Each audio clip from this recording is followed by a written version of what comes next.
Muchas gracias por la invitación, Juan, muchas gracias por estar aquí presentes. Aquí lo he dicho. Aquí está. No, bien.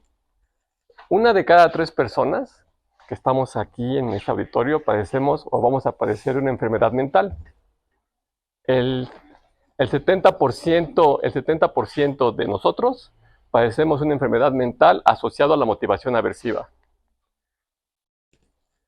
Mi nombre es Héctor Vargas y hoy vamos a platicar acerca de la motivación aversiva, la plasticidad neural y la terapia alucinógena.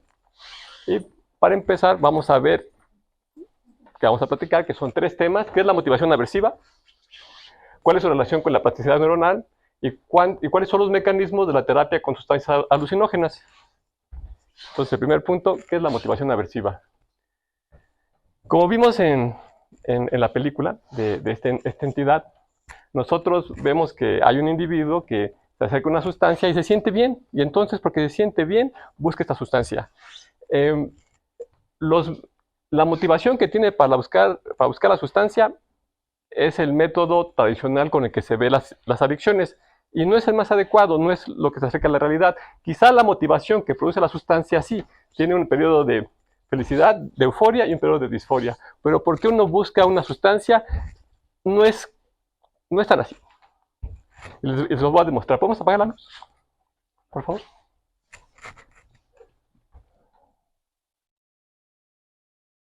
Entonces, les voy a pedir que centren su atención en este punto negro sin moverla. Por favor, como por 30 segundos, déjese hipnotizar por el puntito negro. No lo pierdan de vista, 30 segundos. Y entonces todos estamos viendo una figura a colores normales, que está siendo blanco y negro. ¿Sí, no? ¿Por qué ocurre esto si todo el tiempo estuvo blanco y negro? Esto ocurre por un fenómeno que se llama los procesos opuestos, donde tenemos un estímulo, que son los colores inversos, el sistema se adapta. Hay un sistema de adaptación y esta adaptación ahora es la línea basal. Cuando nos quitan el estímulo, ahora la falta de estímulo produce el efecto opuesto. Como con las drogas de abuso. Uno tiene el impacto hedónico de la sustancia y al día siguiente uno tiene la abstinencia. Lo que le llaman con el alcohol, que es muy conocido, la cruda. O aquí como le llaman, ¿sí, no? Entonces tenemos lo que es la droga, que modifica el estado del ánimo, nos hace sentir bien, nos hace sentir un estado, un impacto hedónico, y cuando usa la sustancia tenemos la abstinencia, que es aversiva. Si nosotros tomamos la sustancia en un periodo de abstinencia, entonces ahora la recompensa es menor, pero la abstinencia, la aversión es más grande. Y así va pasando conforme vamos tomando la sustancia, en un periodo que nos sentimos mal, nos vamos sintiendo menos mejor, pero más mal. Y esto es como una respuesta ya no homeostática, ya no de compensación, sino de descompensación o alostasis. Esto se puede ver bien como con la deshidratación. Si uno tiene mucho calor, empieza a sudar, se abren los poros, y entonces a eso uno lo enfría. Sin embargo, si uno está deshidratado, lo contrario, uno ya no suda, se constriñen las venas y entonces es una respuesta que involucra otros sistemas para poder compensar el estado que está en desajuste. Eso es la alostasis. Y para probar esto con las drogas de abuso, nosotros lo que ocupamos es la prueba de preferencia de lugar condicionada, que consiste en condicionar un animal con 2 ambientes, diferente color, olor y textura. En uno le inyectamos solución salina y en otro le inyectamos la droga. En este caso, morfina, pero puede ser nicotina, puede ser alcohol, lo que uno quiera. Y entonces se condiciona aquí y acá por 4 veces aquí, 4 veces acá, 8 veces en total. Se hace la prueba y el animal, si le gusta la droga, pasa más tiempo en la prueba, en el compartimento que tiene la sustancia asociada a él. Lo vemos aquí, salina, morfina, hacemos una resta, vemos que es positivo. ¿Ok? Pero hay una modificación de esto para ver solamente el efecto de la droga. Le ponemos salina, lo ponemos en su casita al animal y al día siguiente le ponemos morfina y lo condicionamos. En el día, se condiciona 4 días que se va a su casa, 4 días que el animal tiene la administración de la sustancia, se pone la prueba y el animal prefiere la sustancia a un compartimento novedoso. Vemos la gráfica neutral contra morfina y vemos que también es positivo en la resta. Y en un procedimiento que es un poquito diferente para ver la abstinencia solamente contra un compartimento que es neutral, hacemos lo contrario. Inyectamos morfina, lo ponemos en su casita, en la abstinencia lo ponemos a condicionar y en la prueba el animal evita el compartimento asociado a la abstinencia. ¿Ok? Entonces, en la resta, bueno, vemos el neutral, vemos la abstinencia, se ve negativo. Con esto nos podemos dar cuenta que hay dos estados motivacionales. Cuando el animal es no dependiente, tiene más recompensa, menos aversión, pero cuando el animal ha tenido muchas administraciones de la sustancia, la recompensa es menor y la abstinencia es más grande. La aversión a la abstinencia es más grande. Y de hecho, con diferente dinámica. La abstinencia en animales novatos es pequeña, dura 24 horas, pero en animales que ya son dependientes dura más de 24 horas y es más pronunciada. Entonces hablamos de dos estados, uno no dependiente, que tiene esta dinámica homeostática, y uno dependiente que tiene una dinámica alostática. Poquita recompensa, mucha aversión. Y esto se maneja por dos sistemas de recompensa. Un sistema que es de recompensa para no dependientes y un sistema que es de recompensa para dependientes. Estos son los sustratos, que me paso para acá. Es el sustrato de la recompensa, que involucra el tallo cerebral, donde nosotros recibimos toda la información que es sensorial, donde se activa por estímulos que son novedosos y que son una respuesta inmediata del organismo.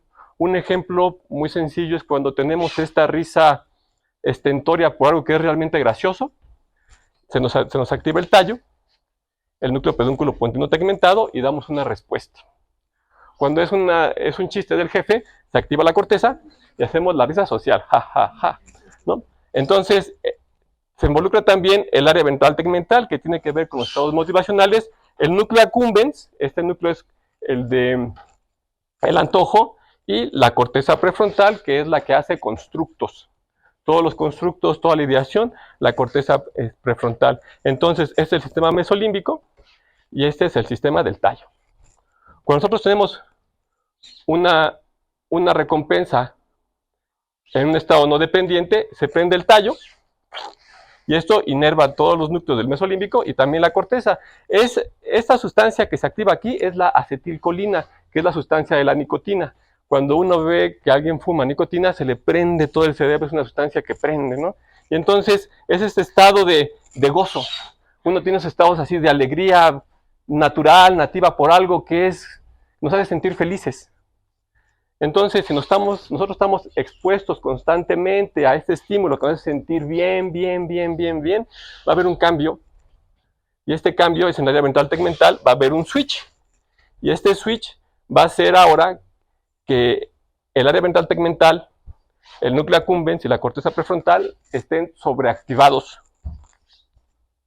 Entonces, si está el área ventral tegmental activada, nos sentimos con disforia, nos sentimos mal, hay algo que no nos hace sentir bien, nos sentimos de malas. Esto pasa mucho con las personas del sexo femenino que están en su ciclo menstrual, en la fase lútea, y se sienten mal. ¿De qué te sientes mal? ¿Qué tienes? Nada. No, ¿qué tienes? Porque no tengo nada. Y realmente no tienen nada. Nada más se sienten mal por nada. Se activa esta área. También el núcleo accumbens, que es del antojo, tenemos estas ganas de algo. Tenemos esta necesidad de tomar algo. Nos hace falta algo. ¿Qué? La corteza prefrontal nos dice que lo que nosotros creemos que nos da recompensa. En este caso, en el ejemplo, pues el cigarro, ¿no? No podemos dejar de pensar en la novia, por ejemplo, no estamos piense todo el tiempo, pero es justamente la corteza prefrontal la que hace esta ideación. Y entonces nosotros tomamos la sustancia o el estímulo que nos produce este efecto y se secreta dopamina. Y la dopamina apaga el núcleo accumbens, apaga el área la corteza prefrontal, el área ventral tegmental, y tenemos este estado de plenitud, de paz, de alivio. Ya acabó. Entonces, la dopamina no es la sustancia de la recompensa como se cree en el siglo pasado, es la sustancia del alivio. Estamos sintiéndonos mal porque no tenemos la recompensa, se secreta dopamina y nos sentimos bien. Entonces tenemos nuestro teléfono celular, estamos esperando el mensaje de alguien, lo vemos y sentimos dopamina, nos quita esta sensación de necesidad. Y esto se debe justamente a un cambio en el área ventral tegmental. Y este cambio no está asociado solamente a sustancias de abuso, también está asociado a la depresión. Si tenemos parientes o personas de la familia que tienen depresión, nosotros también tenemos la propensión a tener este cambio. También sucede con la ansiedad. En cuestiones adversas como pérdidas de empleo, muerte de un familiar, soledad, divorcio, cuando hay abusos sexuales, problemas económicos, principalmente cuando hay enfermedades crónicas con mucho dolor, también se presenta. Por supuesto, cuando hay abuso de sustancias, factores genéticos diversos y estrés postraumático. Entonces, ¿qué es la motivación aversiva? La motivación aversiva es estas ganas de moverse de un lugar donde no queremos estar. Entonces, cuando hay una persona que tiene una adicción al alcohol, no tiene adicción al alcohol, tiene adicción a escaparse de los problemas que tienen que le hacen tomar alcohol. Entonces, nosotros tomamos o movemos hacia un lugar cuando no queremos estar ahí. Por ejemplo, las migraciones. Nosotros migramos para buscar algo porque tenemos hambre. ¿Quién se mueve del lugar donde está bien? Nadie, a menos que haya una falta de algo, uno se va a mover. Con esta motivación, que es la motivación aversiva, que es diferente de otro tipo de motivaciones. Pues la motivación aversiva es esa. Es una respuesta, es una capacidad cognitiva que nos da las pistas o las respuestas para evitar estímulos perjudiciales o desagradables, que sean fácticos o potenciales. Y de aquí, pues ya hablando de la adicción, podemos hablar de lo que es el adicto. El adicto viene de la palabra de latín adictus, que quiere decir adjudicar. Entonces estas personas tenían deudas y no le podían pagar a su acreedor y se le quedaban como esclavos. Y esto habla justamente de que la motivación aversiva es un estado en el cual ya tenemos como que, no es una pérdida en sí, sino es un estado como de desbalance en el cual tenemos una necesidad y en este caso podemos agarrarnos de cualquier cosa para poder salir de ella, ya sea una persona, una sustancia, una situación, el trabajo, una gratificación, pero es porque ya tenemos por ahí un déficit. El siguiente punto, ¿qué es la plasticidad neuronal? ¿Cómo se da este cambio en el área ventral tegmental? Y primero tenemos que ver cómo funciona el cerebro. El cerebro funciona por comunicación electroquímica y esta electricidad viaja por todo el cuerpo, principalmente viaja del soma, viaja por los axones y cuando se comunica con la otra célula, con la otra neurona, hay un hueco, esta parte que, pues, hay un espacio entre ellos y se comunican químicamente a partir de neurotransmisores para activar a la otra célula o también para inhibirla. Entonces hay tres tipos de neurotransmisores: los que activan, los que modulan y los que inhiben. Y con respecto a los que inhiben, uno se da cuenta que en el área ventral tegmental hay un cambio entre organismos no dependientes y dependientes de este neurotransmisor que actúa sobre este receptor, el GABA-A. El receptor GABA-A es inhibidor porque mete cloros, los cloros son negativos y esto hiperpolariza la neurona y entonces no hay respuesta. Pero cuando uno es dependiente hay un cambio y el receptor GABA activa. En lugar de ser inhibidor, es activador. Y esto pasa o es muy común en las crisis epilépticas. Las personas con crisis epilépticas tienen este receptor cambiado de inhibidor a activador. Y se da también en otras condiciones, como estrés social. Se ha dado cuenta que en el área ventral tegmental el receptor tipo A cambia de inhibidor a excitador. También en dolor neuropático, cuando hay un tipo de esclerosis, un tipo de lesión, el inhibidor ahora es activador. Y en la depresión también se observa que existe la excitación del receptor tipo GABAérgico. Y se da por este factor neurotrófico derivado del cerebro, el BDNF, que hace que las neuronas sobrevivan, incrementen su conectividad y crezcan. Lo que hace esta sustancia es que inhibe esta bomba. Entra cloro, sale a partir de la función de esta bomba, y así se da como que un ciclo de ion. Pero con el BDNF esta bomba ya no funciona, se queda el ion adentro y ahora cuando se abre el canal, sale. Entonces cuando uno quita negatividad, pues hace positivo, ¿no? Y eso es como funciona.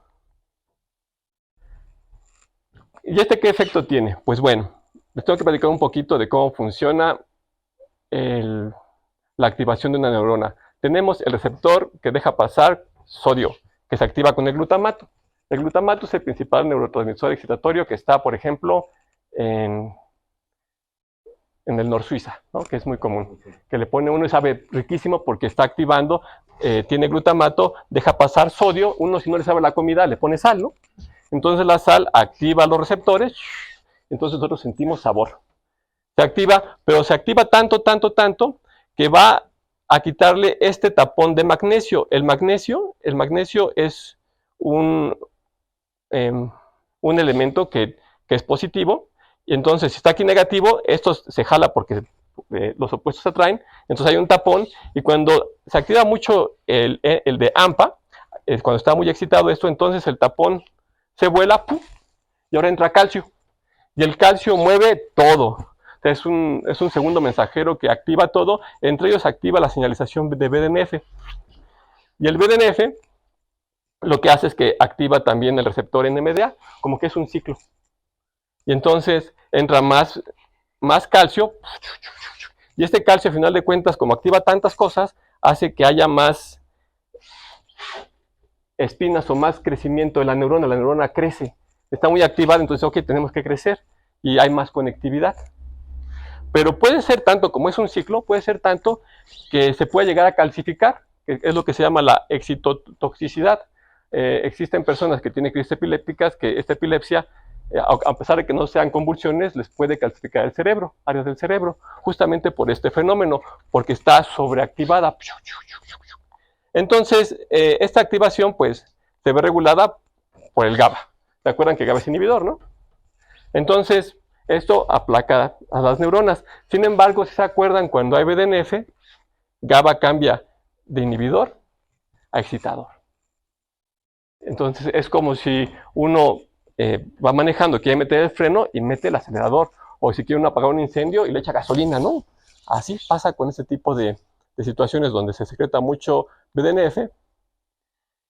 Y eso está bien porque son las bases de la plasticidad neuronal, son las bases en las cuales las neuronas crecen, pero puede llegar a ser un momento que puede llegar a ser patológico, que se prende sin ningún motivo.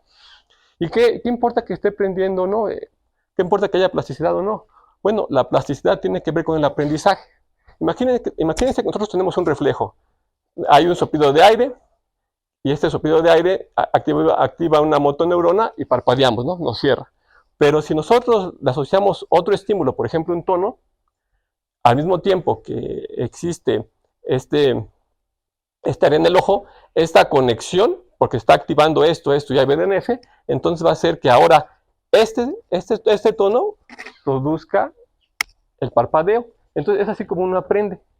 Si uno sigue cierto tipo de conductas, el área ventral tegmental va a aprender a que eso nos solucione el problema.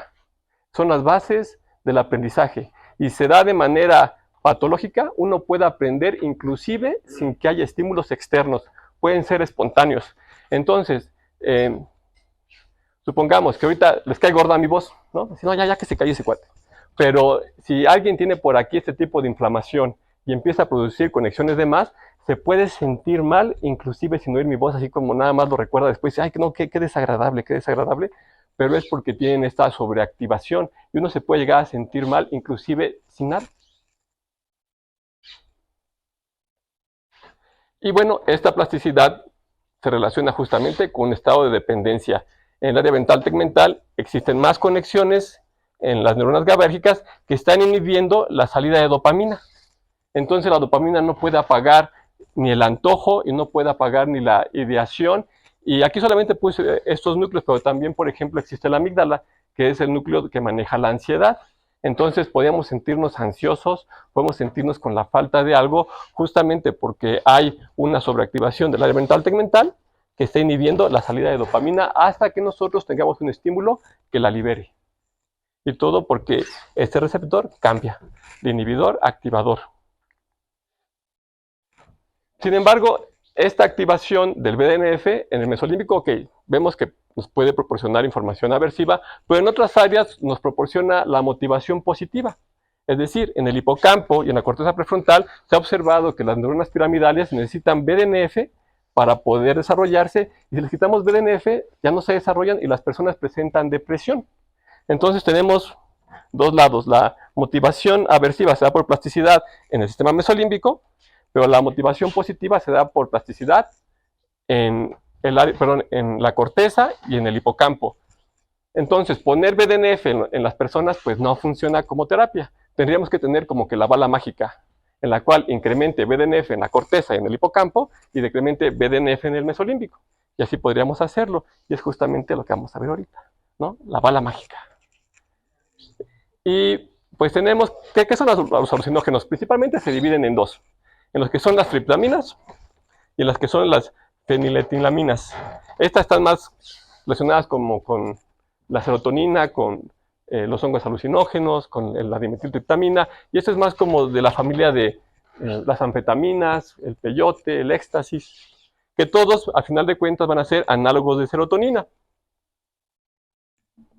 La serotonina, el 10% la producimos en el cerebro, pero la mayoría, el 90%, en el estómago.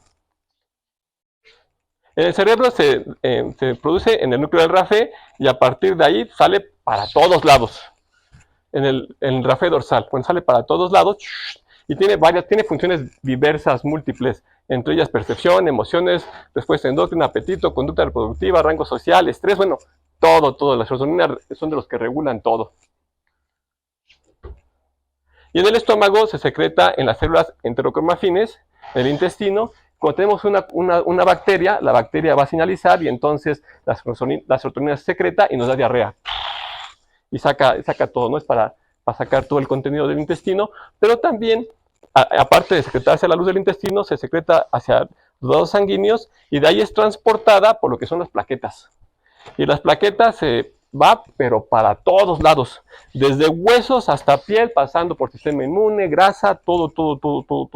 En las plaquetas pues son responsables de la cicatrización. Si nosotros estimulamos mucho a la serotonina, podemos tener hasta trombosis. Pero se va para todos lados, regula desde huesos a piel, todos los órganos, la serotonina lo regula. Y tiene como más de 18 receptores. La mayoría de ellos metabotrópicos, pocos ionotrópicos, y es aquí donde uno se cuestiona el efecto de los inhibidores de recaptura de la serotonina, que es un escopetazo que le pega a todo. Entonces dice uno, tengo depresión, ok, tómate un inhibidor de la recaptura de serotonina. ¿Qué te va a afectar? Te va a afectar huesos, te va a afectar piel, te va a afectar tu conducta sexual, todo, porque la serotonina está en todo. Pero nosotros nos vamos a enfocar a este receptor, que es el receptor 2A, y también por ahí el 1A, ¿no? El receptor 2A de serotonina. Y esos son sus ligandos. Por supuesto, la serotonina, el 5-metoxidimetiltriptamina, sintéticos, el LSD, la psilocibina, las sustancias de los hongos alucinógenos, el DMT, que está en todas las plantas, en la mayoría de las plantas, y pues también pues es endógeno. También la bufotenina es endógena. Bueno, todos estos cuatro son endógenos. El 5-metoxi que está en el sapo bufo, endógeno, la bufotenina que es del sapo bufo y que también es endógena. ¿Cómo se producen estos en el cuerpo? Pues tenemos el triptofano, que es el aminoácido que tiene dos rutas. Tiene la ruta para producir melatonina, entonces vamos a ponerle así, se le quita su colita, se le pone una antenita y entonces tenemos lo que es la serotonina. La serotonina, solamente nosotros hacemos dos metilizaciones y ya tenemos bufotenina. ¿Cuándo se metila algo? Cuando alguien está en situaciones de extremo estrés, entonces la metilización inicia. Bueno, eso también tiene su ruta. Vamos a ponerle aquí un grupo hidroxilo, y después le ponemos un grupo carboxilo y tenemos la melatonina. Pero si nosotros le quitamos esto y le ponemos una dimetiltriptamina, tenemos 5-metoxi. Entonces la melatonina está a un paso metabólico del 5-metoxidimetiltriptamina. Y de aquí el triptofano, nada más lo descarboxilamos, le ponemos 2 metilos y tenemos dimetiltriptamina. La bufotenina es la sustancia más potente psicodélica que existe en la naturaleza. Es 60 veces más potente que la dimetiltriptamina. Y está solamente a un paso de la serotonina. ¿Es la bufotenina? La bufotenina, a un paso de la serotonina. ¿Para qué sirven estas sustancias? Principalmente para el sistema inmune. regulan el sistema inmune. ¿Qué hacen? Pues sacan sacan las citoquinas que son proinflamatorias, que son contra los antígenos, pero inhiben las que son contra el organismo. Es como si tenemos alguien que se mete a la casa, tenemos perros, y entonces decimos, saquen a los perros, pero no a los Doberman. ¿Por qué no a los Doberman? Porque tienen un foco epiléptico. Entonces se despiertan y no reconocen, y lo pueden llegar a morder a uno. Así, los psicodélicos sacan a las citoquinas que atacan al intruso, pero no a uno mismo, que es una cuestión muy fea del sistema inmune, que ataca pues todo y nos ataca a nosotros mismos, y luego estamos nosotros re mal justamente porque tenemos una respuesta autoinmune, ¿no? Pero con los alucinógenos, no, esto se regula. Y algo muy importante es que repara la mitocondria. La mitocondria es un endosimbionte, que es como, digamos, el tripulante que nosotros tenemos. Nosotros somos un metasistema de este tipo de entidades, que son arqueobacterias, que hace mucho se metieron con nosotros, hicieron una gran máquina, que somos nosotros. Y lo que hacen los psicodélicos es que activan el receptor sigma. El receptor sigma actúa en lo que llaman las membranas mitocondriales, y esos son como los pits de la mitocondria. La mitocondria pues da energía, tiene un montón de funciones, pero lo que tiene es que oxida y se desgasta ella y desgasta el sistema. Lo que hacen los psicodélicos es que agarran la mitocondria y la reparan. Entonces es un tipo de medicina mitocondrial. Y por supuesto, lo que les decía hace rato, es la bala mágica, porque incrementa la plasticidad neuronal en las neuronas piramidales y decrementa la plasticidad neuronal en el sistema mesolímbico. De tener una hiperconexión en el área ventral tegmental, tenemos menos conexión.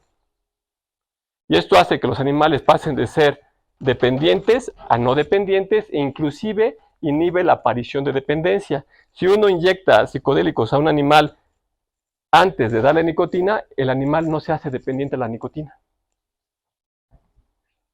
Y por supuesto no presenta este mecanismo de los procesos opuestos. Esto lo acabamos de publicar este año, en enero, donde nosotros vemos que en lugar de tener un efecto aversivo por la abstinencia, tiene un efecto más gratificante cuando uno está en abstinencia, lo que le llaman en inglés el afterglowing, un estado de excitación, de júbilo, de gozo en abstinencia. ¿Cuánto dura esto? Bueno, pues se ha visto que para el tratamiento de las adicciones, esto es la línea basal. Este es, creo que este es tabaco, este es cocaína, este es alcohol y creo que este es cannabis. El tabaco no baja mucho porque hicieron en personas de la primera nación, y ellos usan el tabaco para muchas cosas, más que para drogarse, también tienen muchas funciones.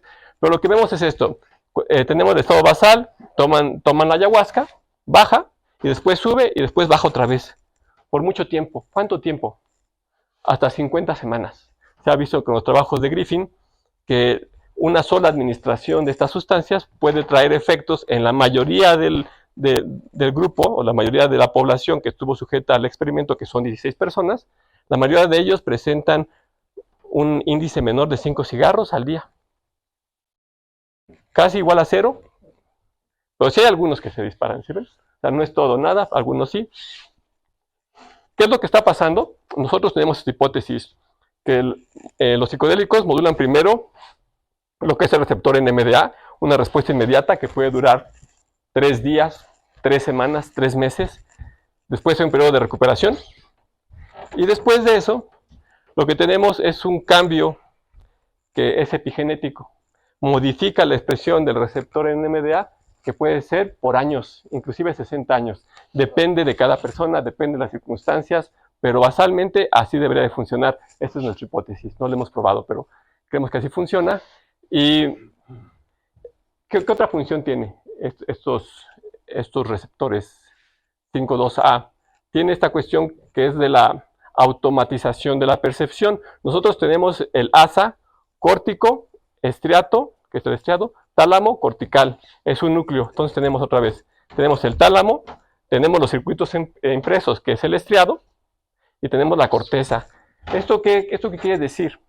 Que nosotros, con la corteza, lo que hacemos automáticamente es inhibir al tálamo, y el tálamo es las puertas de la percepción. Por aquí pasa toda la información sensorial, menos el olfato.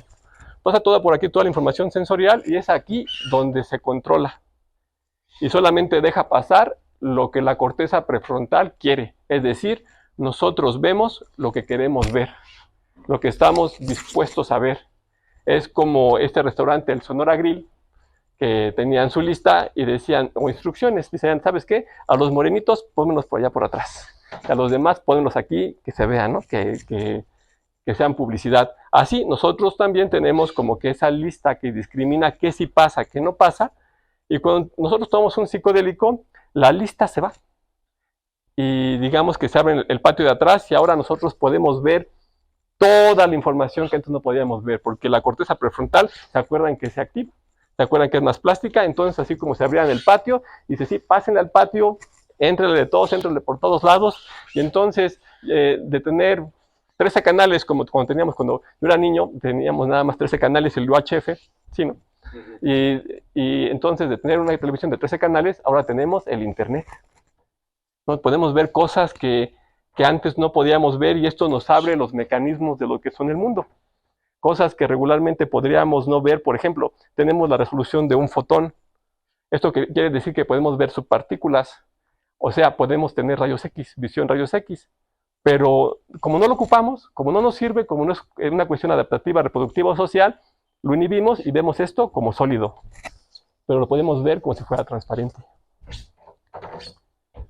Sin embargo, esto conlleva también otras cosas. La idea, el constructo de que nosotros somos individuales se disuelve, lo que es la disolución del ego. Y eso no es que se sienta, uno se muere. Uno tiene esta vivencia, esta percepción, ¿sí? Este fenómeno de disolución del ego, que hay que estar preparados para vivirlo, porque si uno no está preparado y uno tiene esta sensación, este fenómeno, puede ser de repercusiones a largo plazo muy fuertes. Otra cosa que uno también está expuesto es la exposición a arquetipos de conciencia que pueden ser un reto para la salud física y mental. Ver un arquetipo que representa un elemento del ambiente con el cual no estamos familiarizados puede ser una experiencia de terror. Pero no terror así como ver una película de terror, no, sino de terror que puede tener consecuencias catastróficas durante la experiencia y también a largo plazo. Es decir, uno puede quedar en un estado vulnerable, no solo durante la experiencia, sino también por el resto de sus vidas. Porque uno está ahora en contacto con elementos con los cuales no estaba acostumbrado a lidiar, lejos de la protección de lo que es la prisión cognitiva, a un lugar, es así como si nos sacaran de repente al Amazonas. Nosotros queremos ser en el Amazonas con todo lo que hay ahí, ¿no? No, estamos aquí en estas cuatro paredes, refugiados, también presos, ¿no? En esta cuestión que es el sistema económico, pero también protegidos de todo lo que es el universo. Bueno, yo les platicaba hace rato que la bufotenina es el psicodélico más potente, pero ¿por qué no estamos en estado de expansión de la conciencia todo el tiempo?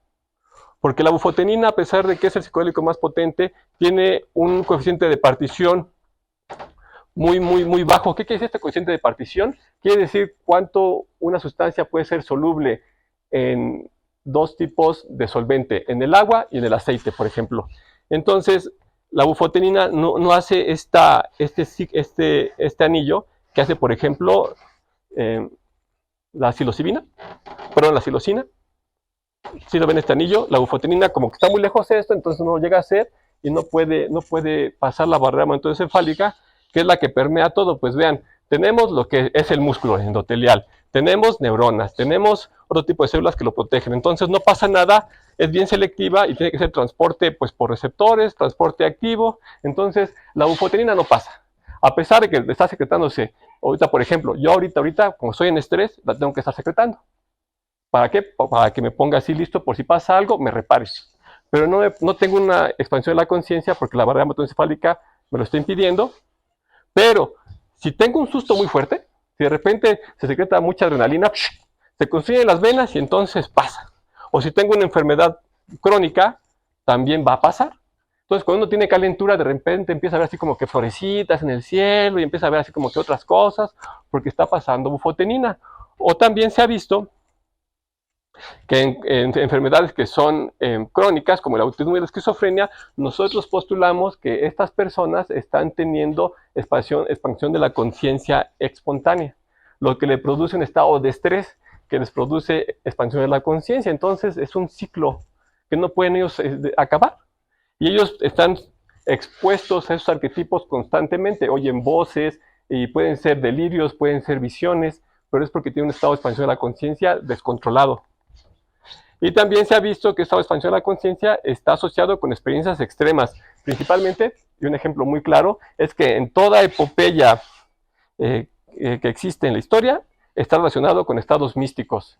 Siempre existe la aparición de entidades, dioses. Aquí mi tocayo, Héctor, está siendo apoyado por Apolo, pero el Gita, también ahí se muestra quién es Krishna, la Biblia, también se muestran ángeles, se muestran entidades, ¿no? Yahvé, Dios de los ejércitos, por ejemplo, y es porque se están secretando psicodélicos y uno es capaz de tener acceso ahí a estados de conciencia acrecentados y a la exposición de arquetipos que pues les ayudan. Puede uno ver otro tipo de situaciones que regularmente uno no ve.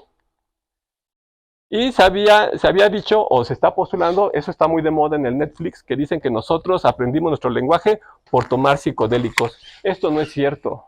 No necesitamos nosotros tomar un psicodélico exógeno para tener un estado de expansión de la conciencia. Con una semana que ustedes no coman o con 15 días que no hablen con nadie, ustedes van a tener un estado de expansión de la conciencia, lo quieran o no. Y eso pues puede traer como consecuencia la aparición de nuevos modelos o nuevas maneras de ver el mundo. Entonces, no es necesario tomar psicodélicos para tener una experiencia psicodélica. Lo que hay que tener solamente es la modulación de lo que es el receptor de glutamato.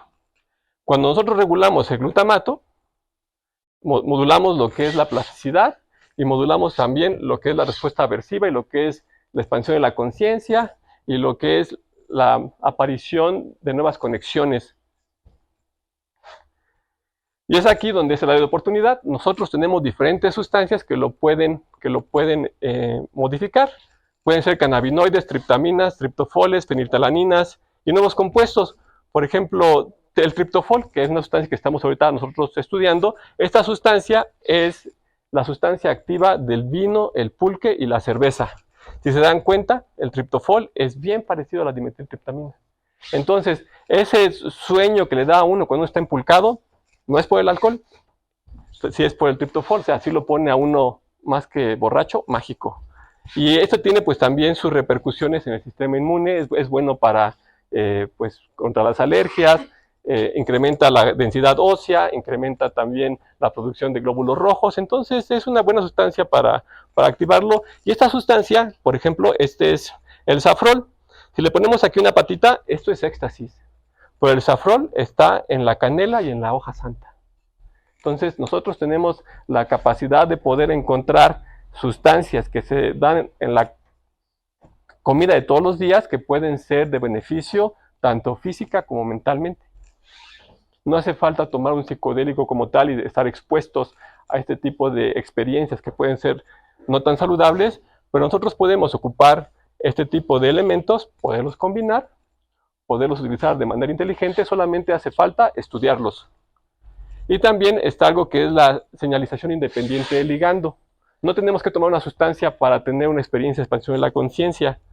Por ejemplo, si se dieron cuenta hace rato, la modulación de glutamato también se asocia a lo que es la serotonina. Entonces, si nosotros dejamos de pensar, si nosotros dejamos de activar el cerebro, la serotonina se va a activar. Esto podría ser las bases de lo que es la meditación. Solamente con apagar el sistema, la serotonina se prende solita, sin necesidad de que haya alguna sustancia, se prende sola. O decía yo del receptor sigma 1, que es el que modifica la mitocondria, el que la repara. Ese se activa con el calor, lo cual podría ser las bases del baño sauna o del temazcal. Y existen otras técnicas, otras prácticas que podrían también estar activando este tipo de señalización sin necesidad de una sustancia. Entonces, hoy vimos las bases de la motivación aversiva, sus efectos en la plasticidad neuronal y la aproximación a la terapia alucinógena. ¿Qué se puede hacer? ¿Cómo se puede aprovechar que sea de bajo riesgo y que sea de máximo beneficio?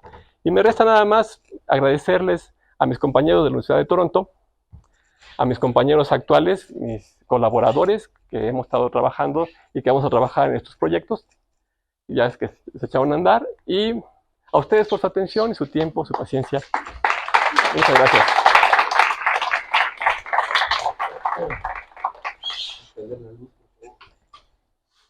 Gracias, doctor. ¿Alguien tiene alguna pregunta? Aquí el doctor aquí enfrente. A ver. A mí me habían dicho que la salvinorina A era el compuesto más potente que había en el estado natural. Ahora tú usas la bufotenina. Ah, dije el psicodélico. El psicodélico. Es que la salvironina no actúa sobre la serotonina, es otra. Sí. Mira, con ella se hicieron estudios, se les puso un antagonista del receptor 2A y las personas seguían teniendo la expansión de la conciencia. Y es que al parecer actúa directamente en la mitocondria. Entonces, no es un psicodélico clásico, es otro tipo de sustancia y sí es muy activa, muy fuerte, pero se metaboliza muy rápido. O sea, si te la comes, no te hace ningún efecto. Solamente si la fumas o si la pones sublingual. Sí tienes razón, es muy fuerte, pero es de otro grupo, ¿eh? Sí. Eso es más como tipo opioide. Sí, Gracias por la presentación. gracias. No sé si has observado, ahorita decías que para entrar en esos estados no necesariamente se requiere una sustancia, solo se requiere apagar el sistema, algo así dijiste. La actividad neuronal que está regida por el glutamato, que es el principal activador, con que uno silencie eso, uno empieza, es que trabajan como que agarrados de la mano. El receptor de glutamato 5, o creo que es el 2, o los dos, trabajan con el serotonina 1A. Cuando se activa el de glutamato, se apaga el serotonina, pero cuando se apaga el de glutamato, solito incrementa el de serotonina. Y eso se logra precisamente al ingerir una sustancia. Cuando tú ocupas una sustancia, es el receptor de serotonina, se prende y apaga el de glutamato. Y puede suceder que también suceda mediante un acto meditativo.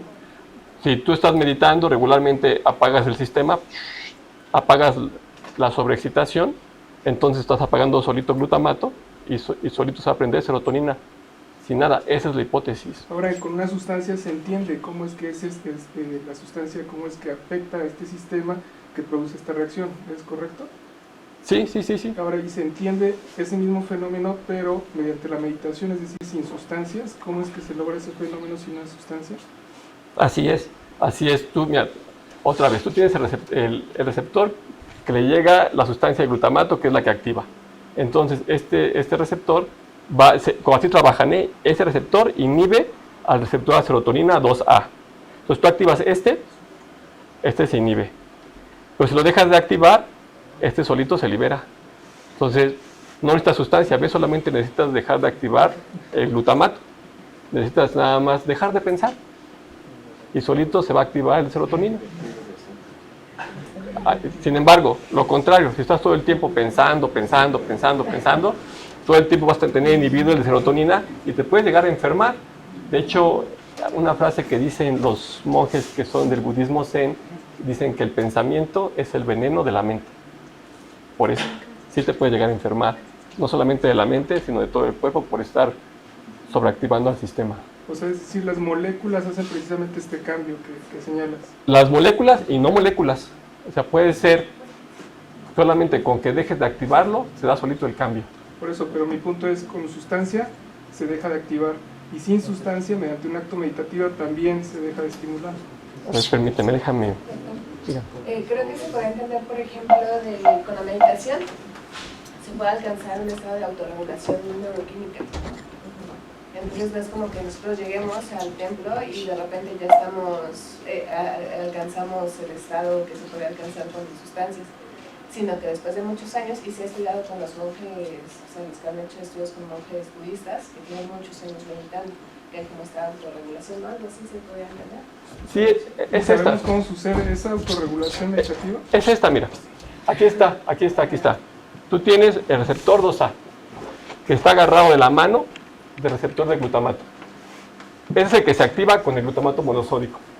Cuando este se activa, así esto pasa. Cuando se activa, este se apaga. Eso es el canon. Así es como con la sustancia. Cuando este se activa, este se apaga. Cuando este se activa, este se apaga. Con la sustancia. Pero si tú dejas de pensar, cuando tú estás pensando, estás secretando glutamato y estás inhibiendo con el glutamato. Tú dejas de pensar y entonces se va a dejar de activar y por lo tanto se va a empezar a activar, que es la sustancia, que es el receptor psicodélico. ¿Cómo es que el dejar de pensar tiene el mismo efecto que una sustancia? Porque estás dejando de secretar glutamato. Tú secretas glutamato cada vez que piensas, activas. Dejas de pensar, dejas de activar. El pensamiento activa el glutamato. Tú activas las neuronas se activan por glutamato principalmente. Es el principal neurotransmisor activador. ¿Sí? ¿Sí queda claro ahora? Sí, gracias. Yo tengo una pregunta, realmente está bastante interesante, respecto a las limitaciones, ¿no? Realmente hay información muy interesante en pacientes con trastornos mentales un poco más psiquiátricos, como que es lo que es esquizofrenia, psicosis, trastorno bipolar tipo 2. Generalmente este tipo de terapias en ocasiones, digamos, están como limitadas, ¿no? Ya que en ocasiones pueden llegar a que estas personas puedan tener como episodios justamente, ¿no? Psicóticos, etc. Entonces mi duda es conocer su perspectiva justamente acerca de qué tipo de poblaciones y qué opina justamente con este tipo de, digamos que son pacientes psiquiátricos un poquito más severos, ¿no?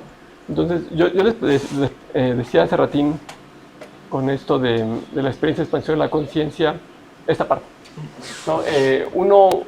Uno se mete a otro estado más allá del paradigma positivista. Te pones vulnerable a otro tipo de eventos que no son los que regularmente estás tú acostumbrado a lidiar. Entonces, en esos estados, tú estás lidiando con un montón de situaciones que solamente alguien que pueda navegar en esas aguas pudiera controlar o más o menos mediar.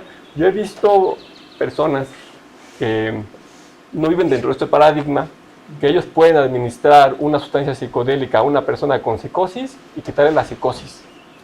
Pero porque ellos saben navegar, saben por dónde, pero tiene razón, no cualquier persona las puede tener porque les puede producir un estado psicótico peor, inclusive dejarlo en un estado vulnerable. O uno mismo puede estar en un estado psicótico vulnerable a pesar de que uno esté, entre comillas, normal, porque tiene que ver con otros elementos de la psique que nosotros no estamos acostumbrados a lidiar con ellos. Sí. Entonces, más que un fenómeno químico o un fenómeno de receptores, tiene que ver con un fenómeno mental, que es una buena beta de investigación. De hecho, eso es lo que queremos hacer, justamente con la señalización independiente de ligando, cómo funciona, qué es lo que está pasando y qué es lo que se está haciendo, ya no a un nivel solamente bioquímico, sino también fenomenológico. Entonces, como tú lo mencionas, hay limitaciones, pero también es una beta para el conocimiento y es ahí donde queremos empezar a atacar qué es lo que observar, qué es lo que está pasando, cómo se da, qué dinámicas tiene, con quién sí funciona, con quién no funciona y cómo se da. Por ejemplo, estas personas que tienen psicosis, si a uno se le administra una terapia psicoenergética similar a las que se le administran a personas que tienen expansión de la conciencia por más de 24 horas, las personas con psicosis reaccionan de manera favorable. Pero tiene que ser en otro paradigma, en otro modelo que ya no es el positivista. Entonces, de ahí hace falta que nosotros trabajemos de la mano con personas que pueden entender eso, con filósofos, antropólogos. Ya tiene que ser interdisciplinario, ya no puede ser solamente neurociencias. Sí, porque bueno, la psicología clínica, súper rápido, es decir, se ha estudiado, está muy en auge, ¿no? Justamente este tipo de terapias, y justamente se llega como a la conclusión que en ciertas poblaciones, ¿no? Con otros pacientes, por ejemplo, con cuadros más severos, como los que mencionamos, está más como para la investigación, como usted decía, ¿no? Sí, yo creo que tenemos el fenómeno, existe, entonces hay que estudiarlo. No es algo sencillo, como bien mencionabas, son sus limitantes, porque estamos utilizando un paradigma que no se ajusta al fenómeno. Entonces, sí, más que una limitante, yo lo veo como una oportunidad de estudio. Okay. Muy buena pregunta. Gracias. Sí, dígame. Yo tengo una pregunta. En atendiendo esta terapia, entiendo que estamos buscando este alivio, ¿no? O incluso hay otro tipo de consecuencias y demás. Si es posible o sería factible, ¿usted piensa que se pueda replicar en algunas poblaciones muy, muy selectas de PPLs nuestro sistema de penitenciario? No, bueno, perdóname.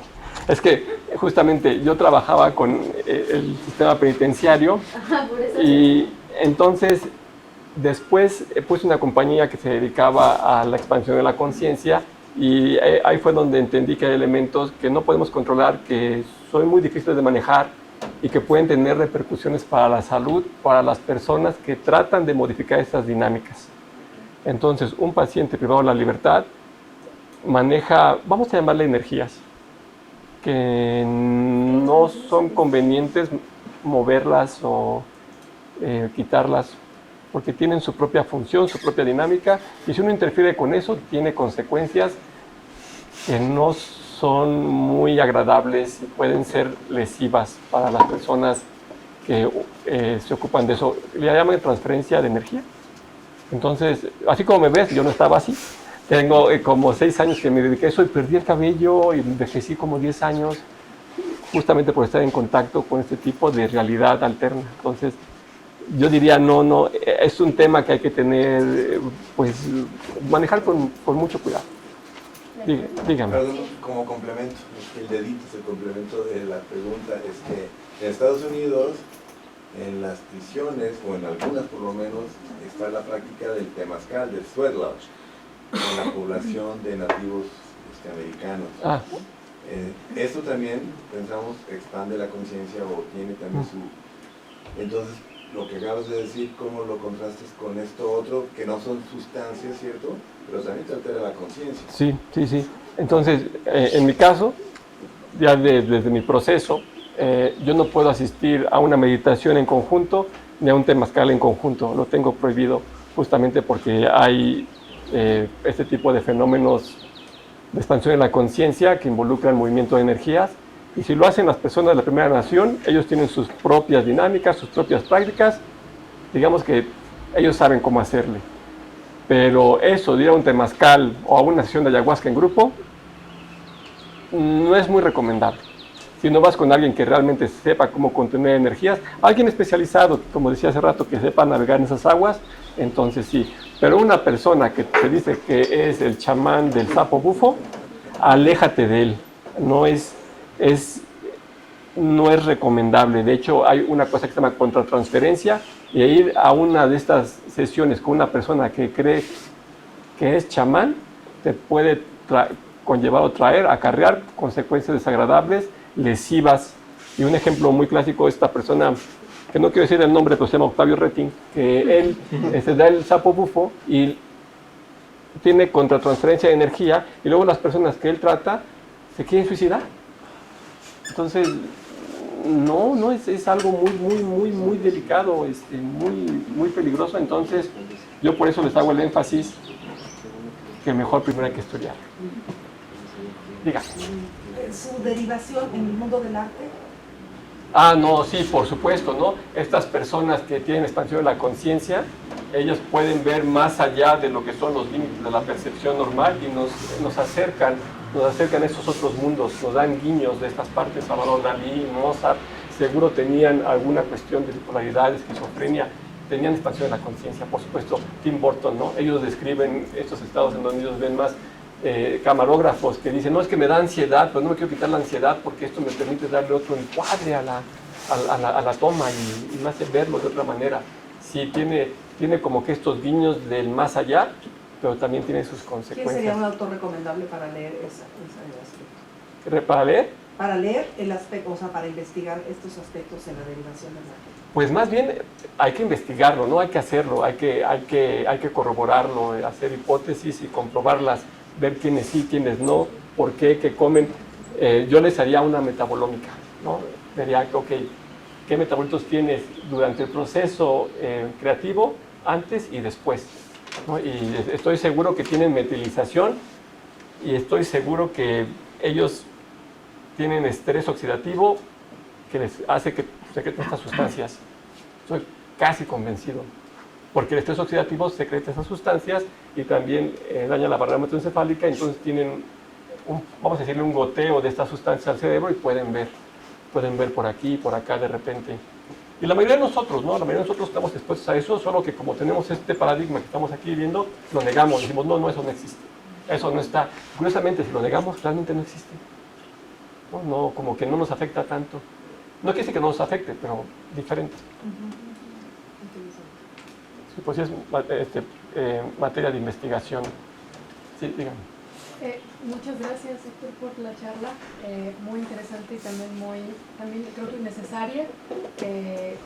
Desconocemos, ¿no? Mucho sobre este tema.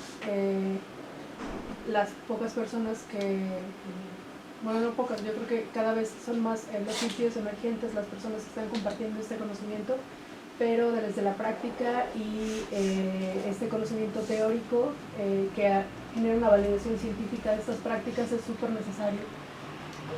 Sí. Y bueno, eso por una parte, muchas gracias. La otra, que quisiera recuperar lo que dijiste sobre que la esquizofrenia es un estado de expansión de la conciencia. Es un tema que me interesa mucho y se me hace también muy importante.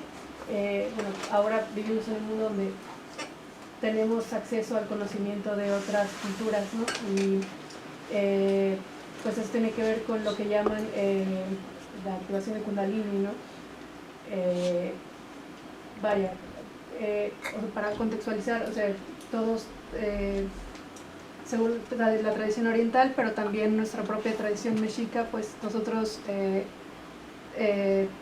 tenemos un halo de conciencia y de vida gracias a una energía vital que se localiza en nuestra médula espinal.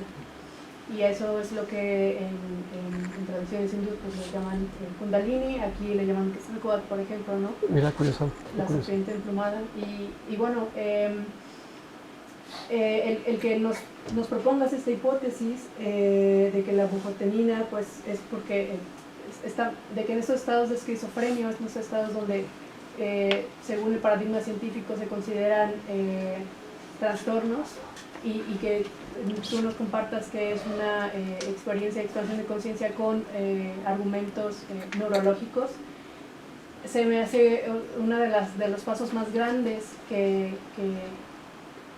se están dando, ¿no? Acerca de abrirnos a tener otros panoramas acerca de la concepción que tenemos sobre los trastornos, ¿no? Hasta hace 20 años, pues ser homosexual era un trastorno según la OMS y ahora sabemos que, bueno, no nada que decir acerca de eso, ¿no? Y bueno, hay otros ejemplos más, ¿no?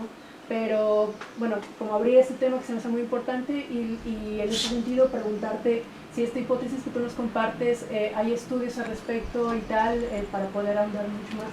Sí, de hecho no los puse aquí porque ya no me alcanzaba el tiempo, el espacio y coincidir, no me alcanzaba el tiempo de Javier, pero justamente en esta población que son de, déjame ver si por aquí, sí, ellos, los autistas y los esquizofrénicos, ellos presentan altos niveles de estrés oxidativo, de inflamación. No solamente es la esquizofrenia así como una cuestión mental, sino también es física. Presentan cuestiones autoinmunes, cuestiones del intestino, por ejemplo, los de autismo, pues seguramente andan enfermos del estómago y tienen más bufotenina en el sistema.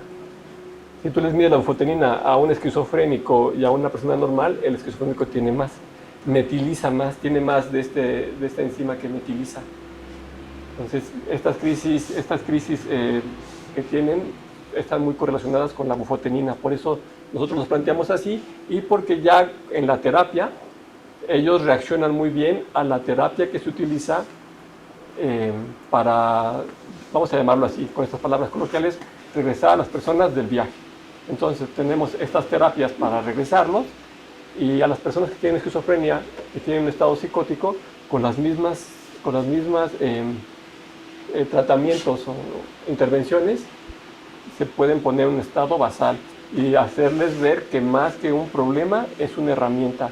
Y tenemos un grupo de personas que son esquizofrénicos funcionales, que se dedican a tareas normales, al arte, a la psicología, que utilizan ahora estas herramientas como medios para poder utilizar en su trabajo de manera óptima. Entonces, no es que se les quite la esquizofrenia, se les quita la parte que les interfiere con sus actividades cotidianas, pero muchos de ellos, curiosamente, se dedican a la cuestión de sanar a otras personas con esquizofrenia. Pero muy interesante el fenómeno, porque involucra cuestiones de, pues, como tú decías, tradiciones, ¿no? Quizá una mezcla, un sincretismo, pero sobre todo lleva pues mucho de música o de estimulación auditiva.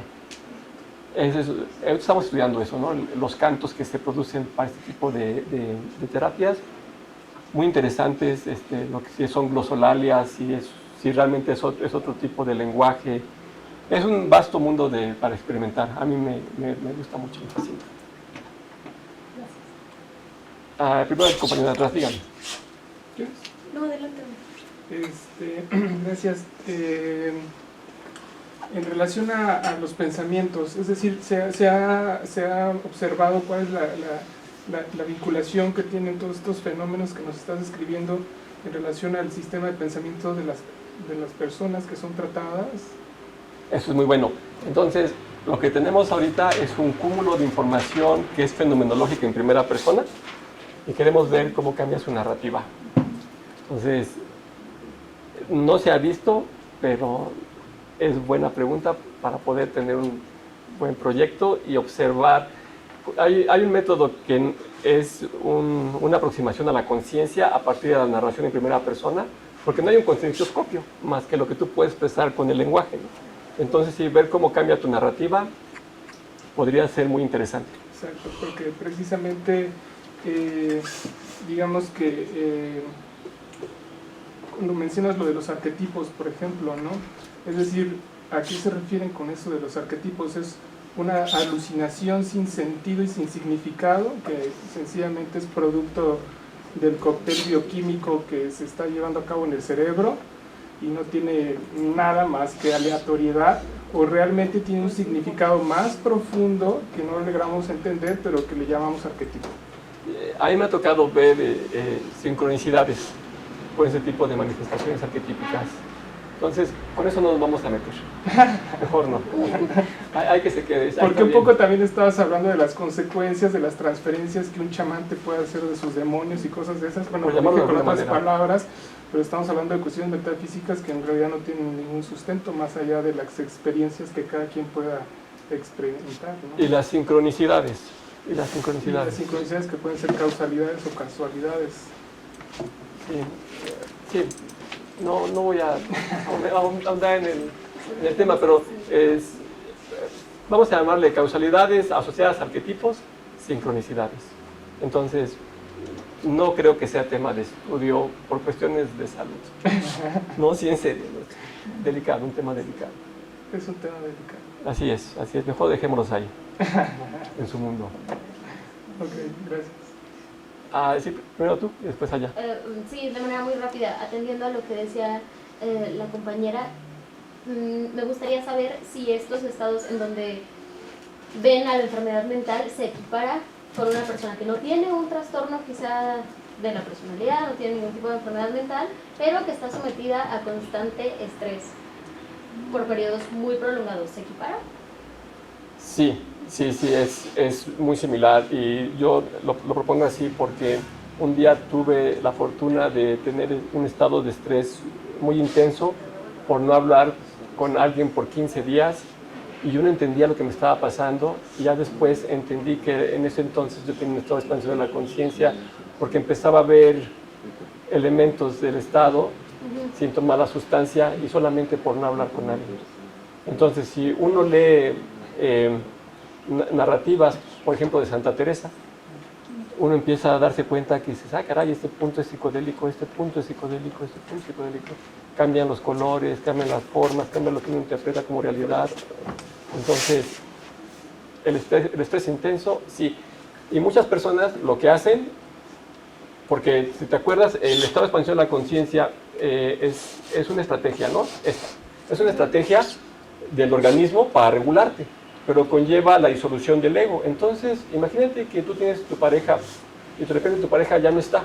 Entonces las personas sufren mucho y dicen, es que siento que me muero. Y realmente se están muriendo porque tienen que cambiar su estructura de la mente para pasar de un estado A a un estado B. Y eso solamente se llega a partir de la disolución del ego. Pero eso es, o sea, morirse es morirse, ¿no? No importa que sea del ego, que sea físico, se siente horrible. Entonces muchas personas recurren a ansiolíticos o a sustancias de abuso. ¿Para qué? Para evitar este fenómeno. Sí, entonces acarrean esto hasta que, si tienes suerte, te acontece y te reseteas. Pero si no, lo puedes arrastrar toda tu vida. Entonces, sí, muy relacionado con eso. Ok, gracias. Allá atrás, sí. Sí, bueno, primero que nada, felicidades, está muy interesante esto, y abarcando un tema un poco menos delicado que los arquetipos, me llamó la atención cuando mencionas la parte de la importancia de la alimentación, mencionaste también el ayuno. No sé si podrías, así muy rápidamente, como que no alcancé a entender, cuál sería el mecanismo, la relación, digamos, entre la serotonina o la base neuronal, en la que el ayuno, por ejemplo, podría tener un efecto, y también llevarlo esto a qué diferencias habría en este respecto en cuanto al tipo de dieta, por ejemplo, que tienes. ¿Qué tanto afecta el tener una dieta vegetariana o el comer? No sé, espero no salirme mucho del tema. No, de hecho pero me llamó mucho la atención eso. Son dos partes que estás tocando. El ayuno y la... Estás tocando dos partes. Uno, acuérdate que nosotros tenemos este aminoácido y que está solamente a 2 o a un paso de ser psicodélico. Entonces, cuando tú entras en ayuno, entras en un estado de desbalance. El estado de desbalance es manejado como un peligro homeostático y vas a metilizar. Entonces, si tú empiezas a metilizar, vas a producir psicodélicos. ¿Para qué? Para repararte. Es su principal función, repararte y tener estrategias para poder sobrevivir. Entonces, entras en ayuno, vas a empezar a poder idear nuevas estrategias para encontrar tu fuente de alimentación. Entonces, ¿cuántas horas sin comer puedes estar para poder tú tener una nueva estrategia y conseguirte una torta de jamón? Dices, no, pues déjame ver cómo le hago, ¿no? Porque ya estás empezando tú a tener plasticidad neuronal. Entonces, eso es por un lado, porque es un estado de estrés. Ahora, lo que llamas de los alimentos, entonces vamos hasta el final. Si tú tienes una dieta rica en, vamos a poner una sopa Maruchan, que tiene mucho glutamato monosódico, eso te va a inhibir la serotonina, ¿no? Por lo que vimos hace rato con la pregunta del compañero. Entonces, estar tomando, por ejemplo, dulces, sabritones, todo este tipo de, bueno, no voy a decir toda la comida procesada. Mejor así, y para no hacer comerciales. Entonces, vas a tener un estado de enfermedad física, te vas a inflamar, pero también vas a impedir que tus sistemas que te reparan se activen por sí solos, a menos que ya es un estado crítico. Entonces te puede detener tu camino hacia un estado de expansión. Entonces, si vas a comer sustancias ricas en glutamato y bajas en triptófano, es muy probable que tengas dificultades para poderte concentrar, para poder tener ideas novedosas. Y es aquí donde vienen esta parte, ¿no? Esta activación o esta regulación de glutamato, que se da por sustancias, ¿no? Sustancias que están en los alimentos. Te decía que esto está en la hoja santa, en la canela, ¿cómo se llama? ¿El de los tacos? En el cilantro. En todos estos, ¿no? Sí. Por ejemplo, te decía que estaba en el vino, ¿no? Y te lo voy a poner así como práctica.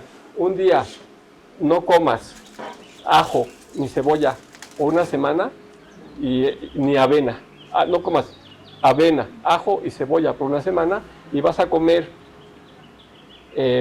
cilantro, hinojo, ¿cómo se llama esto? Con cilantro y hinojo, con eso tienes.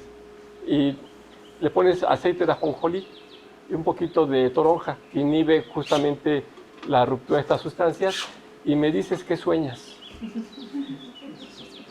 Solamente con eso, porque vas a tener un estado de expansión de la conciencia por la dieta.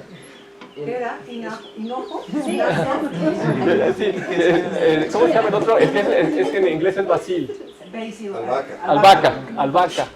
albahaca, cilantro, hinojo. Y inhibimos la enzima que nos rompe, lo inhibimos con aceite de sésamo, ajonjolí y una toronja. Eso que comentas del ajo ya lo había escuchado. O sea, Es que el ajo activa muchas enzimas. Entonces rompe. Es una sustancia muy interesante el ajo, porque sí químicamente es muy interesante. Se pone muy terrenal. Tengo una pregunta justamente en esa parte de los sueños. Pues ya se había escuchado muchas veces esta relación que tiene la meditación, el ayuno, la regulación de ciertos alimentos, y en cierta parte mencionó justamente esta relación que se tiene con los sueños, pero no sé en qué punto, por ejemplo, de esta disolución o este proceso más alto de alucinación se podría dar como una respuesta a lo que es el sueño. No sé si me explico. Sí. Estoy justamente buscando la diapositiva. Entonces, cuando te vas a dormir, la sustancia que se secreta más, mira, te lo voy a poner así. ¿Te acuerdas de esta, no? La 5-metoxidimetiltriptamina. Sí. Que tiene aquí su grupo hidroxilo y la metilización, que está en el sapo bufo. Y tú cuando te vas a dormir, secreta esta sustancia que es la melatonina. Esta es la hidroxilación que estoy diciendo. Imagínate que tienes por ahí una metilización por algún tipo de evento, estrés, mucho estrés, estás enfermo, y entonces metilas esto, tienes 5-metoxidimetiltriptamina cuando estás durmiendo. Y tienes unos sueños muy raros, con muchos arquetipos, muy difíciles de procesar, ¿cómo le podemos decir esto? Inclusive a veces algunos delirios, ¿no? Sí. Y justamente se debe a esta sustancia, a la melatonina, que se puede convertir en 5-metoxidimetiltriptamina. Se puede, digo, es una hipótesis, habría que probar. Pero todo aplica para que inclusive esta sustancia también pudiera estar de alguna manera modificándose para activar estos receptores y te puedas tú recuperar. Entonces acuérdate, va de la mano recuperarte con procesos de expansión de la conciencia. Pudiera ser. Entonces habría que probarlo por ahí. Habría que probarlo por ahí, sí. En algún punto, este tipo de, digamos, terapias, prácticas pueden ser dependientes, es decir, que las personas se vuelven dependientes, adictas a ciertas sustancias. Entonces, buena pregunta, muy buena pregunta. Yo veo a los psicodélicos como periscopios de conciencia, ¿no? Tú estás perdido en el mar, en un submarino, y alguien viene, te acerca esta herramienta y te dice, mira, observa dónde está tierra firme. Y entonces tú ves por el periscopio y dices, ahí está tierra firme. Pero si no te mueves, si no haces nada, entonces vas a seguir perdido y vas a tener la ilusión de ver tierra firme con el periscopio, y te puedes ser adicto a la ilusión porque no te has movido, estás todavía en un estado negativo, no te mueves, y entonces tienes la herramienta para poder ver y decir, sí, ahí está tierra firme. Y entonces sí puede ser, inclusive, si no adictiva, sí te puedes hacer dependiente de ella, ¿no? Y lo que se propone justamente con las prácticas que son independientes del ligando es que regularmente son prácticas de autoconocimiento. Entonces, cuando tú te autoconoces, vas observando, vas viendo qué es tuyo, qué no es tuyo, hacerte dependiente de esa práctica te trae salud. Entonces es positiva, ¿no? Dígame usted. En Australia, hace poco acaban de legalizar la psilocibina y el MDMA para uso terapéutico. La pregunta es, ¿qué tan lejos o qué tan cerca y qué tan deseable es que en México tuviéramos esquemas parecidos, terapéuticos, a través de estas sustancias, o bien la vía más tradicional chamánica que está reconocida en el Código de Salud, ¿no? Con peyote, con hongos, a través de los, digamos, rituales indígenas? ¿Cómo ves tú esa situación para nuestro país actual? Pues yo diría que se requiere mucha investigación antes de poder soltar una herramienta tan fuerte, y estoy casi convencido que en menos de 10 años, tanto en Canadá, Estados Unidos como en Australia, van a tener problemas de salud mental gigantescos, porque están aventando a utilizar una herramienta que no saben cómo funciona. Es como ponerles un Ferrari. No están listos ellos. Es ponerle un Ferrari a un niño. O sea, pero llevan 60 años desde la prohibición. Pero 60 años, ¿contra cuántos años tienen de tradición las culturas que utilizan el peyote? Entonces, no, o sea, no, hay que tener una estructura de la psique y del cuerpo, inclusive ancestral, para poder manejar estas sustancias, porque así nada más, y me pongo yo como ejemplo, hacerlo porque uno cree que entiende, es peligrosísimo, tanto para las personas que están en el proceso como para uno mismo. Entonces, yo sí puedo ver los problemas de salud mental que vienen de 5 a 10 años, y yo creo que es buena oportunidad que nosotros empecemos a estudiar este tipo de fenómenos de manera científica para poder tener una solución para cuando se venga este fenómeno. ¿Pero científico o chamánico? O ambos. Mira, el chamán tiene la práctica, él sabe. Entonces nosotros lo que tenemos que hacer es ver, ok, qué es lo que está haciendo, cómo está pasando, y quién sí cabe en ese grupo y quién no. O sea, observar el fenómeno como tal, observar al chamán, sus correlatos, no su experiencia, porque es una realidad no consenso, sino más bien empezar a aproximarnos a lo que es esa realidad y ver qué grupos sí les puede funcionar este tipo de experiencias, a quienes no, por qué sí, por qué no, en qué se basan. O sea, todo un estudio científico positivista, justamente para acarrear a estas personas que están malas, que ocupan ese tipo de tecnología, que se abalanzan hacia ellas, pero no tienen la contención. Entonces, todas ellas al rato van a necesitar, ya digo de nosotros, porque sí se me ocurre que tenemos que hacer esto, de un centro como el 5, que ya sabe que nosotros vimos venir este problema desde antes y proponemos esta solución y funciona para tal población con cierta probabilidad. Para otra población no lo ponemos. Y para otra población ni se aconseja, porque no es para todos. ¿O sí? ¿Quién sabe? No lo hemos estudiado. Necesitamos la práctica, entonces es un círculo vicioso, porque si necesitamos la práctica para estudiar científicamente esto, entonces ¿cómo vamos, si no tenemos el marco legal y científico para la práctica, cómo vamos a estudiarlo? Y si lo tenemos, pues es lo que están haciendo en Australia. Ok, pero sí existe, como mencionabas antes, estas prácticas son legales, ¿no? Las personas que saben, ellos pueden ocuparlo de su tradición. Entonces, justamente ir con estas personas, vamos a llamarle de términos coloquiales, ya están caladas, ¿no? Ellas ya saben, ya tienen una historia, una tradición. Entonces, hacer un sondeo, ver quiénes son charlatanes, quiénes no, quiénes sí, ¿no? Porque hay mucho quien pretende ser, ¿no? Entonces, quiénes pretenden, quiénes no. O sea, sí se requiere hacer un estudio, pues, muy a conciencia de este tipo de fenómenos y observar parámetros que puedan ser distinguibles y que puedan ser aproximables desde el punto de vista de nuestro propio entendimiento para ayudar a las personas que comparten nuestra manera de ver el mundo. Entonces uno puede decir, ¿sabes qué? Después de este estudio, con cierta probabilidad, esto te podría a ti servir. Y ya con eso es un adelanto muy grande a un problema que se viene a venir. Con personas que ya están tomando medicinas, con personas que ya están tomando prácticas alternativas, entre ellos, por llamarlo de alguna manera, personas que leen las cartas, la ouija y todo eso, eso es unas prácticas que tienen consecuencias un poquito peligrosas. Entonces sí hay que estar prevenidos y creo que estamos en buen momento. Y hasta me pongo optimista y siento que podríamos ser punta de lanza de este tipo de estudios. Porque pues aquí se tienen las herramientas, ¿no? Es un centro multidisciplinario. Pues hay antropólogos, hay psicólogos, sociólogos. Pues sí se puede. Entonces eso me entusiasma.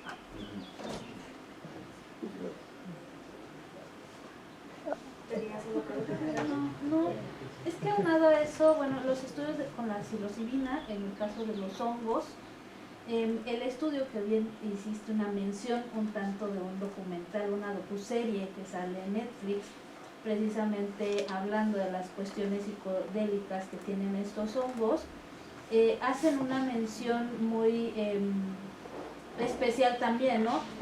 Se ha estado investigando, o al menos esa docuserie saca información científica donde lo investigaron a partir de solucionar un problema de enfermedades crónicas que ya eran en pacientes con cáncer terminal. Y bueno, que era lo peor que les podía pasar, ¿no? Más que adentrarse a última como terapia para poder pues quitar esa ansiedad y tranquilizarlos en el aspecto de la cuestión que todos tenemos el miedo a la muerte, ¿no? Donde ellos obviamente al finalizar pues dicen que ven de una manera muy distinta a la muerte, que ya no le tienen miedo y están como tranquilas, ¿no? Entonces, aunado a eso, ese estudio tuvo la aprobación de la FDA, pero lo que sí decía o dice uno de sus investigadores es, el problema radica en que no es un modelo de negocio que pueda generar riqueza como tal, ni pueda ser escalable. Por esa razón, bueno, a lo mejor se está estigmatizando mucho esa cuestión.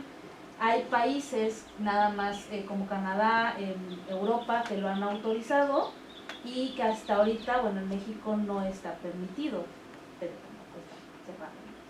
Pues mira, entonces entiendo lo que mencionas y sí veo el doble discurso en este fenómeno con respecto a estas terapias, porque hay intereses económicos de grupos muy fuertes detrás de este tipo de divulgación de la información.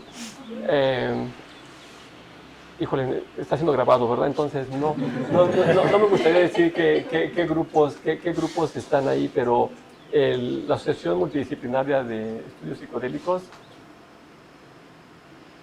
tiene sus intereses ahí y son intereses económicos. Entonces, no es que no se pueda comercializar, es que tiene otro tipo de ventajas económicas. Te lo pongo como el ejemplo que ya está un poquito atrasito, que es el de la marihuana. Entonces, la marihuana de ser estigmatizada y de ser del diablo, hace unos años empezó a hacer sustancias que inclusive ocupaba a Jesucristo para sanar. Y está, caray, de pasar de ser del diablo ahora hasta Diosito la usa, ¿no? Y dices, ¿por qué? Y dice, bueno, qué interesante que la Philip Morris ahora está también involucrada en su producción. Entonces, dices, bueno, es una cuestión un tanto económica. ¿Por qué ahora se postula que nosotros aprendemos a hablar gracias al hongo psilocibe? No es de gratis y yo sí me diría por eso con mucho cuidado en hacer apologías de las sustancias psicodélicas y de sus potenciales, que son muchos, la verdad es que sí, ya vimos ahorita sus bases, pero no están ajenos a intereses comerciales, entonces, sí, mucho cuidado con eso. Sí, bueno, ya, y como último comentario, o sea, sí entiendo totalmente, creo que lo que dice, porque muchas veces estos estudios, estas investigaciones, como para probar nuevas terapias, nuevos medicamentos, muchas veces son financiadas justamente por empresas que tienen ciertos intereses y justamente, como la conclusión, el objetivo es que se compren, ¿no? O que se practique más este tipo de prácticas, ¿no? Terapias, medicamentos, ¿no? Entonces, justamente en Canadá es uno de los países donde hay más adicciones, donde más se requieren psicólogos en adicciones, etcétera, ¿no? Estudios justamente, ¿no? Y es justamente la psilocibina, se ha puesto como mucho en auge últimamente, pero al final hay detrás muchos intereses económicos, ¿no? Pero bueno, ese es un comentario. Mi segundo comentario tiene que ver justamente con la comunidad científica, ¿no? Ya que sería como interesante, no sé, por curiosidad, saber cómo está respecto a la crítica, justamente, ¿no? La crítica respecto a este tipo de prácticas, ¿no? Porque la comunidad científica por parte, por ejemplo, a veces de psicología clínica, tal vez psiquiatría, gran parte justamente tenemos como este dogma de lo que ya está establecido, ¿no? Justamente como intervenciones. Entonces, si en algún momento usted ha recibido como ciertas, digamos, ya sean críticas constructivas o, digamos, como este conflicto, ¿no? Espero darme a entender. Mira, sí entiendo un poquito tu discurso en el sentido de que es un tanto caótica la información que hay al respecto. Por un lado, hay elementos que la impulsan, que sí puede ser medicina, que sí puede ser algo que puede tener aplicaciones prácticas, pero también por otro lado están nuestros estigmas y nuestras ideas de la prohibición y lo que es bueno, lo que es malo, y también nuestra precaución. Y desde el punto de vista científico tenemos a los negacionistas que dicen no, eso no, y a nosotros los escépticos que decimos, bueno, igual y cómo funciona. Entonces, sí es un tema complicado y sí veo por qué es un poco para ti complicado también exponer cuál es tu pregunta, porque es un tema que involucra muchos aspectos, ¿no? Éticos, sociales, económicos. Entonces, es un asunto complicado como ver. Y bueno, También están por esta parte los científicos que quieren observar y los científicos tradicionales que dicen, no, eso no existe, eso no funciona, eso no es así. Y es por eso que necesitamos grupos multidisciplinarios que puedan ser autocríticos y puedan aportar elementos de diferentes disciplinas a un fenómeno que es complejo. Entonces, eso me parece que es como la respuesta, ¿no? La cuestión multidisciplinaria pudiera darnos luz, inclusive para poder plantear una interrogante que sea sólida, porque es un mundo muy amplio. Y lo que decía de los intereses, apenas recuerdo que que estaban proponiendo que la psilocibina fuera, ¿cómo le llaman? Patentada, una sustancia patentada. Y eso no nos conviene a nosotros, o digo a nosotros los de acá de Mesoamérica que ocupamos la psilocibina como terapia, ¿no? Y cómo quieren patentar algo que es nuestro, cuando ellos se lo llevaron de aquí, ¿no? Entonces, hay intereses de por medio muy fuertes. Como me pongo, es nuestra. Sí, adelante. Yo quisiera que me dieras como cierto, ¿cuál sería la definición que manejarías de expansión de conciencia, ¿no? Porque me hace como mucho ruido. Expansión de la conciencia. Entonces tenemos que regresarnos, si te acuerdas, a la parte de lo que es el asa córtico estriato tálamo cortical. Esta. Acuérdate, la corteza, de manera automática, el estriado son como los circuitos impresos de la mente. Tú vas a andar en bicicleta y lo que haces es un circuito en el estriado de cómo subirte, a decir, al principio es pedaleo derecho y así. Pues después de un rato ni le piensas, subes hacia la bicicleta de manera automática. ¿Por qué? Porque el estriado ya está ahí, ya automáticamente te dice cómo ejecutar motoramente algo. De igual manera, automáticamente tú sabes cómo inhibir la información que entra del tálamo. Por ejemplo, tú eres chiquito, ay mamá, mira que hay un señor, dice, no hijo, no hay nada, no existe eso. No, que mi amigo imaginario, no hijo, no existe eso no. Entonces tú dices, no, bueno, no existe, de manera automática, esa información de ese constructo que tú hacías, se bloquea. Ya no ves ese tipo de información, porque la corteza ya te dijo de manera automática que no hace. Con estas sustancias, lo que tú haces es que el tálamo deja de recibir la inhibición del estriado y entonces pasa toda la información sin filtrar directamente a la corteza. Y en la corteza, ¿te acuerdas que había plasticidad? Y que esta plasticidad estaba relacionada con el aprendizaje.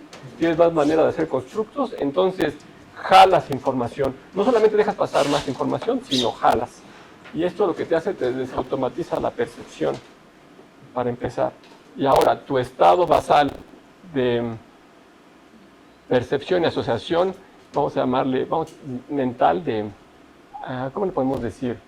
De construcción del fenómeno que vives, se ve ampliado por la información sensorial que puedes percibir. Entonces, construyes más porque ves más. Y si nosotros decimos que la conciencia es esta capacidad cognitiva de manejo de información, se ve expandida. ¿No? Entonces es expansión en la conciencia. Qué choro, ¿verdad? Sí, pero es que así funciona.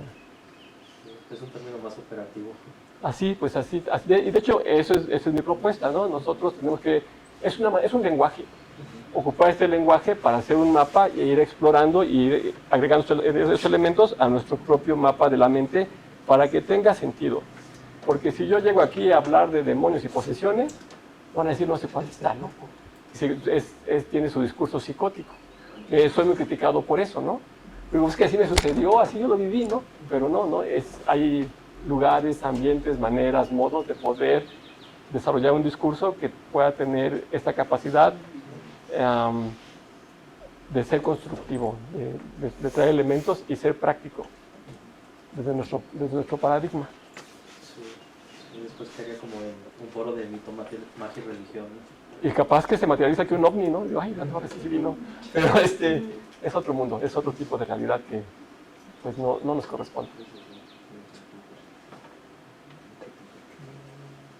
¿Alguna otra pregunta? ¿Usted por acá? ¿No? Maestra Mayra. Bien, gracias. ¿Listos? ¿Ya no tienen ninguna pregunta? Por ahora. Por ahora, gracias. Muchas gracias por preguntas.